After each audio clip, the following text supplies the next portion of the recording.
Pakusungkitin ko ng buko. Si Dani, bata lang yan, oh.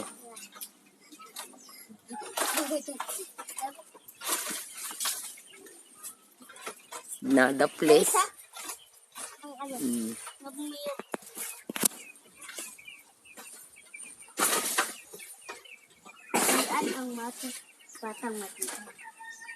Ganyan yung batang matibay.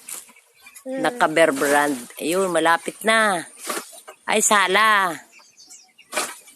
Sala. Sala. Sala. Sala. Dini, oh, sa kabila mo, paano yun? Ilusot dini sa kabila. Yun. Yun. Nalaglag na. Salamat rin. At hindi. Oh, salamat at nakakuha. Ilan na po nakuha? Dalawa? Ayan. Oo. Dalawa na nakuha. Dalawa. Isa pa. Parang kalag na yung tali. Opo, kalag na. Pwede na, hindi mo. Yan. Yan. Yun, hulog na. Yung tali. May tali namang bakal yun? May taling ano yan? Oo. Bakal. Yan. Yan si Dani. Wag mo Ang galing magkuha ng ano, ng buko. dapat yung bakal na lang yung nandan. Yung ano.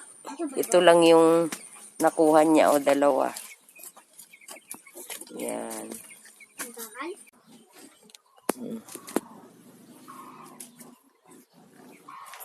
Aking ano yun, kunin. Dapat ba na?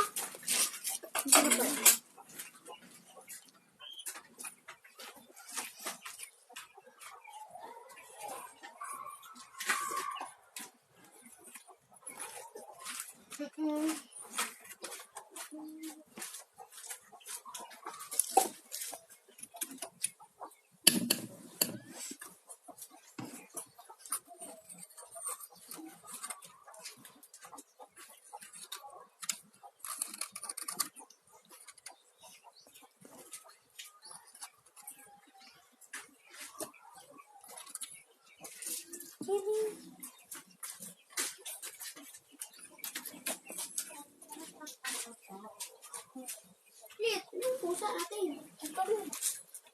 Alaga mo sa igaan yan. Tutulog na ganyan. Kahit mga bata lang, naasahan ko na din eh. Naasahan ko na yung aking mga apo.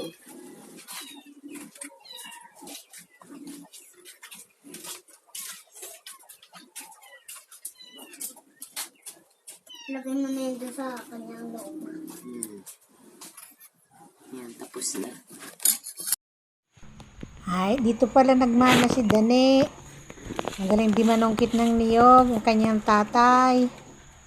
O, tingnan mo naman, napakataas ng niyog na yan. Yung niyog na yan mga kananay, yan ay tanim pa ni Nanay Ile. Kanilang mag-asawa, ng bagong kasal pa lang sila. Tingnan nyo nga naman, napakalaki na ng niyog. Mapakinabangan na lahat ng mga anak na yan, mga tanim ng niyog. Abay, talaga napakagaling. Kaya pala mang si Dani, napakasipag rin ng tatay. Parang hindi iyakin ng bata pa eh.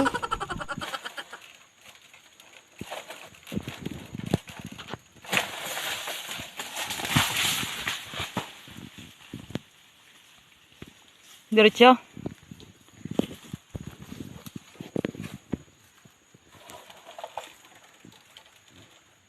Ay, bilisan mo utoy.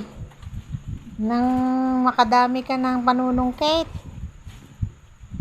Napakalayog-layog na ng niyog na yan eh.